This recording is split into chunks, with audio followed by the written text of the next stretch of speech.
What's up, guys? It's Techno Viking 23 coming to you today from the driving range. Doing a little vlogging today after work. I mentioned in my other video I needed to start getting ready for my golf tournament, so here I am. It's actually really crowded, but thankfully no one is using the side with the mats today, so I'm going to be able to hopefully have a little privacy to be able to shoot some video of my swing and see how that's working out. One of the weird things you may not understand about a driving range is that they usually have a side with rubber mats and a side with grass. And most people don't like hitting off the mats because it doesn't give you a very natural feel with the ball. And the other thing too is there's concrete under the mat, so you're constantly smashing your hands into the concrete with the impact of the club. So that can really kind of deter your practice. Personally though, it's the first day back for me in several months, so I don't care. I'm just trying to take it easy tonight, so I'm not really looking to take a bunch of divots and hit off the grass. So we're going to see how this goes. So let me go get some balls, let me get set up here, and hopefully we can take some video.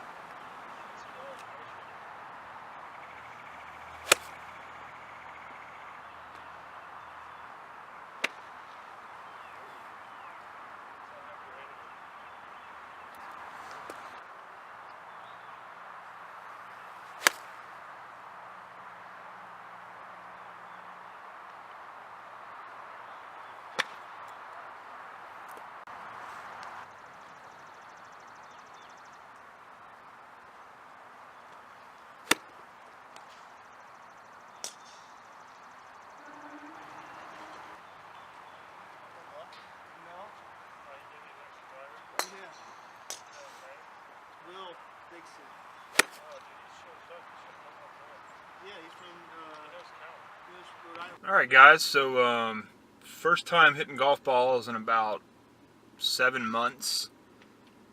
Didn't go great, didn't go terrible. I hit some decent shots, but for the most part I was just trying to get the ball in the air, get a good rhythm going, try to work on some tempo. I got a little tired toward the end, started hitting them kind of bad, but you know, not bad for the first time out. I've only got a few more days to get ready for this golf tournament, but I think if we get a couple more days of short iron practice in, we might be able to, I don't know, make some noise.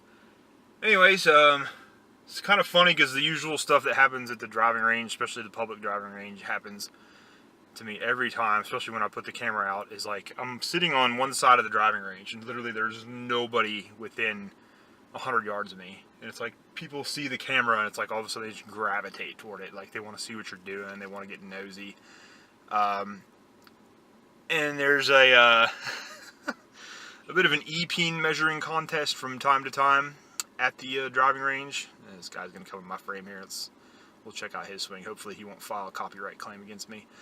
But I had a bunch of high school kids that came right next to me and they just started hitting driver all the time. And that's one of the reasons I avoid hitting my longer clubs at the driving range, because I am a bit of a longer hitter and people always want to try to see if they can outdrive me and like it's going to prove something to them. But I'm an adult now and that kind of stuff doesn't really make much difference to me, so I try to avoid it. But these high school kids are, you know, they come up next to you and they're talking all kinds of trash, and it's like they're, you know, talking amongst themselves about how good they are. And there's this one kid next to me who, he's barely hitting the ball 100 feet up the ground, and he's talking about how he shot under par this weekend playing with his dad, and, you know, how he's so good at the game. And it's just kind of funny how the camera turns people around you and your ability turns people around you into like interesting people. But I was kind of watching him like, dude, if you're shooting under par, I'm Tiger Woods, so who knows. Anyways, so not a bad first night back. I can already feel I'm gonna be sore tomorrow. My hand is already killing me from hitting the mat into that concrete, so I'll probably go off the grass next time. It really sucks getting old because you start falling apart and you can always feel when things aren't going real great for your body. But not too bad. I got the chiropractor at work tomorrow, so I should be okay either way. But I'm going to head home, and what I'm actually going to do with this video is probably analyze some of the swings and give you guys some feedback and insight on kind of what I look for when I'm trying to get better, and I'm trying to get better at the game. But anyways, that's going to do it for here at the driving range. We'll get back to this video in a minute when we jump into some swing analysts. Alright, well, we are back home now, and I'm actually watching my raw footage here from hitting balls at the driving range tonight, and just going to kind of look through some of these and do a little bit of swing analysis and kind of give you guys a little bit of insight into the game of golf and just how I kind of go about doing it. It's one of my favorite sports. It's the sport I was probably the best at during my life and when I was playing competitively. This first little part I'm just going to go through real fast. It's just me stretching out. Stretching is incredibly important if you're a golfer, especially if you're old like me.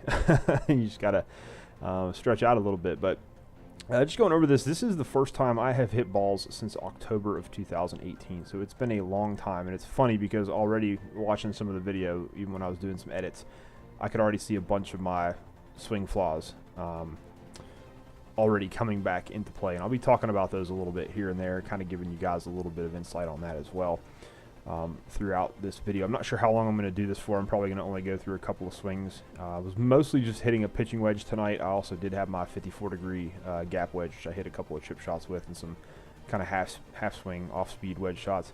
But I'm mainly going to be looking at the full swings. That's what I'm trying to get fixed up before next week, before the golf tournament. And then what I'll probably do later this week is go back out to the range with the camera and take another swing video and kind of compare the two based on what I'm trying to do through this process. So anyways, this is a pitching wedge. If anyone's interested, I am hitting the Ping i5 irons. These are a very old set of not really cavity back, almost like half blade type irons. They're very old, but I do like the way they feel. I have not seen any reason to really upgrade my clubs from the old clubs I've been playing because I've hit the newer irons and I just honestly don't feel a huge bit of difference with them. My clubs are all extended 1 3/4 inches because I'm 6'4", almost 6'5", and I have all of my clubs bent 3 degrees upright. So these are actually the Ping white dots. One of the cool things about Ping and their clubs, and the reason I prefer them, is they come pre-bent and sort of pre-fit to how you need them. Loft and lie is something we can cover in another video. I don't want to get that in depth with it right now, but what that upright means is that my club face, or the angle of my club, is basically 3 degrees upright from the ground, so that I hit through the ball a lot cleaner. And like I said, I can talk about that a little bit more in depth in a different video. But one of the reasons I like Ping, as I said, is their clubs come kind of pre-bent, so you don't have to go through the process of getting all of your clubs adjusted and spending the money per club. I apologize if you can hear the cat meowing in the background, because every time I want to do a YouTube video, she wants attention, but you may hear a few cat meows here and there. So anyways, just watching this initially, I'm seeing a couple of my old swing faults and things already coming into play. One is that I notice I'm standing really far away from the ball for me, and kind of felt like I was reaching for it a little bit when I was hitting.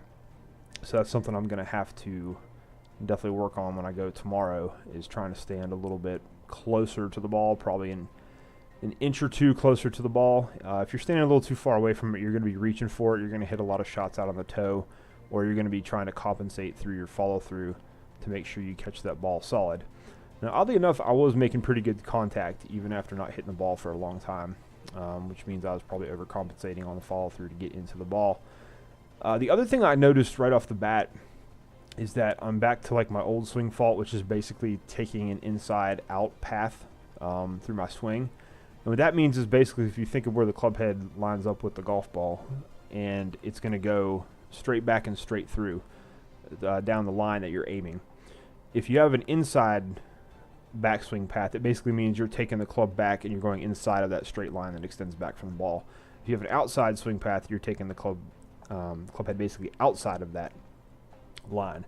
And what that can do for a right-handed golfer like myself is, if you take it back inside, then you're more prone to bring it through to the outside. It kind of compensates for itself, which is going to produce the ball pretty much going off to the right, unless you compensate in some other way, like flipping your wrist really hard to the follow-through, or bringing your follow-through really hard to the left, which is actually how I used to play the game. When I was really good, I was down to about a +1 handicap, which basically means your average score is 1 under par usually. And I would take the ball, or the club, way inside on my backswing, and when I was coming down through to compensate for the outside finish, I would snap my wrist really hard through impact and bring the club around to the left and close the club face, and I would get a lot of power out of it, and I would hit some really high piercing shots with that. The problem is now, as I shank one there totally, a little hosel rocket there, is that I'm a lot older. I'm not as fast as I used to be. My reflexes are not as good as they used to be. I'm not as quick. You don't have the same muscle memory. The swing muscle memory and all that starts to go a little bit. So you're not able to compensate as well as you used to. Now, you'll still hit one good every once in a while, but when you're trying to compensate for all these different swing faults, you're going to wind up hitting a lot of inconsistent shots. Some are going to go left, some are going to go right, some are going to go straight where you want them, some are going to be absolutely terrible. You're going to hit it off the hosel, you're going to hit it off the bottom of the club, hit a little worm burner. But it's really easy to screw it up more than anything else. So I noticed from what I'm looking at tonight is basically when I need to go back tomorrow is I need to concentrate on trying to take the club head straight back and then follow straight through. And standing a little bit closer to the ball will help with that a little bit as well.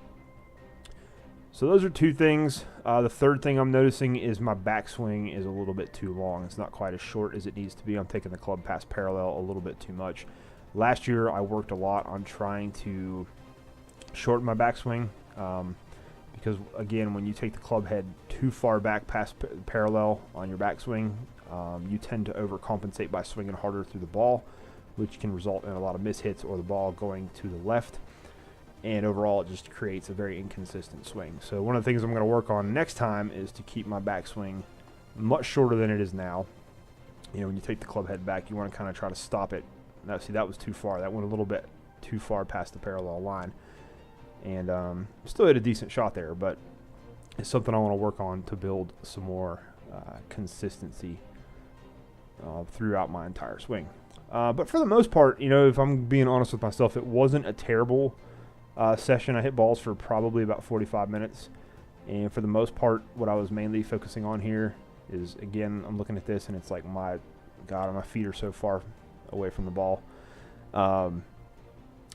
And again, that also let me bring up another point. If you notice here, when I'm setting up to the ball, my left foot is a little too far back and my toe is a little too open. So I'm noticing a lot of things right off the bat, and yet I'm still appearing to hit the ball pretty well.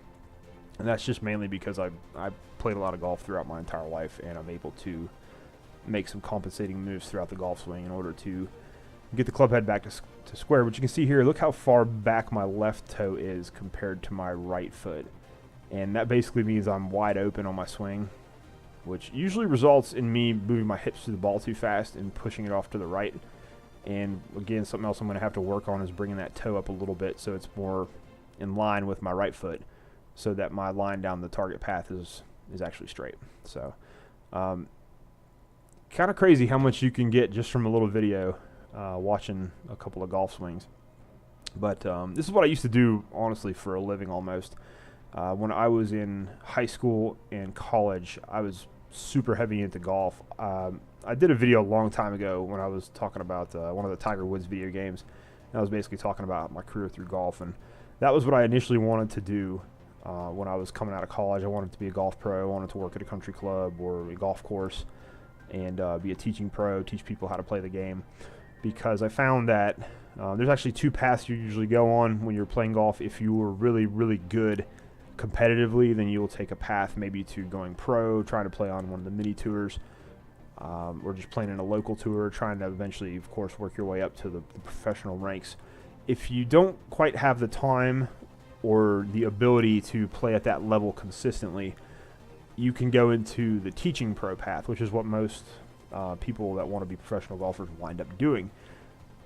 In my case, I'm able to look at people's swings and analyze them and teach them how to correct faults a lot easier than I can play really, really good at a consistent rate. So that was what I wanted to do. I wanted to kind of be that teaching pro, work with younger kids, work with, you know, older people, and try to help them be more consistent with their game and to improve their game and get better. Because that's what I did for a long time, and working with a lot of the pros I did as I grew up, I kind of got to see all the different methods and the different ways you can look at somebody's swing and try to help them improve their own mechanics and everything else. So, but golf is interesting. It's a lot like, in a way, it's a lot like Overwatch. It's kind of funny because I was telling somebody this the other day, and they were kind of surprised I was making that kind of analogy. And I said, well, The thing with golf is if you want to be good at it, you have to continue to practice. You have to be consistent, and it's kind of like with Overwatch. If you want to get better and get better at the game, you have to consistently practice your aim. You've got to learn your game sense, which if you're playing golf and you're out on the golf course, each shot you're kind of faced with different options as to how you can approach it and how you can hit the ball. And it's kind of the same thing. It's almost like game sense. We call it course management in golf, and it's basically what shot can I hit here that's going to give me the best result with the least risk of any kind of, you know, what would a bad result here? How do we minimize the amount of damage it would do? And that's kind of the way you look at things. Like if you're approaching a shot and there's a tree in front of you, you know, can you go around the tree without risking hitting it? Or do you want to try to go underneath it? Or do you want to try to go over it? And, you know, kind of relates a little bit to some of the more competitive games we have today, where it's like, you know, you want to practice these different situations in a way, have your game sense ready to go. So it's kind of an interesting relation. But golf is definitely like probably my favorite sport to play. Not necessarily to watch. I find it kind of boring when I'm watching on TV, unless it's one of the majors and there's a bunch of the really good pros playing in it. But, you know, I played basketball, I ran cross country, and golf was just always my favorite. I don't know, there was just something about finally getting to that skill level where you're able to hit just about any shot in the book and hit it well and pull it off in a pressure situation. There's just something about that always made me feel really good. So that's just some insight into the game of golf from my own perspective. And you guys are probably wondering what this video is about anyways, but it's just something fun I want to do, maybe some content we're going to do on the channel, maybe something for some different people, but it's just something that I'm going to probably be pursuing, as it's something I really enjoy, and it's kind of reinvigorating me to make videos and post some content. So that's the main goal here and the main thought process behind it. But anyways, guys, I hope you've at least found this interesting. If you did happen to stay through the whole video, you know, let me know what you think down below. If you do play golf yourself, feel free to give your thoughts and anything else down there. But just in general, hope you guys enjoyed this vlog, we'll call it, going to the driving range. We'll probably have a couple more of these in the next week or two, where I'm going to get some more video and definitely compare the swing and see how we're doing. But that's going to do it for me, guys. As always, I hope you guys are having a great day. Thanks as always for watching, and I will see you again next time.